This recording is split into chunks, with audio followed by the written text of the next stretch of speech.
तर कुंभमेळ्याच्या तारखा नेमक्या काय आहेत सविस्तर पाहूया।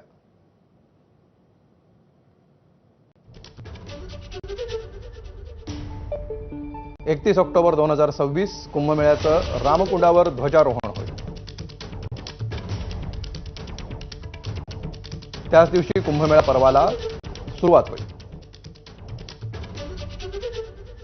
24 जुलै 2028 कुंभमेळा सुरू राहील या तारखेपर्यंत आणि या मधल्या काळामध्ये एकूण 42 ते 45 पर्व स्नान होईल। 2 जुलै 2027 ला आषाढ कृष्ण पंचमी आहे। यावेळी आखाड्यांचं ध्वजारोहण करण्यात येईल। 29 जुलै 2027 ला एकादशीच्या दिवशी नगर प्रदक्षिणा होईल। 2 ऑगस्ट 2027 सोमवती अमावस्येला पहिलं शाही स्नान असेल।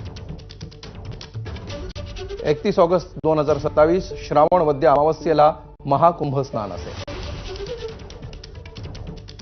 11 सप्टेंबर 2027 भाद्रपद शुद्ध एकादशी आहे। त्या दिवशी अमृत स्नान असणार आहे। 31 ऑगस्टलाच महाकुंभ स्नान देखील असेल। कुंभमेळ्याच्या दुसऱ्या खंडामध्ये कुंभमेळ्याची शाही पर्वणी 31 ऑगस्ट पासून सुरू होईल। 24 जुलै 2028 या दिवशी कुंभमेळ्याची समाप्ती होईल।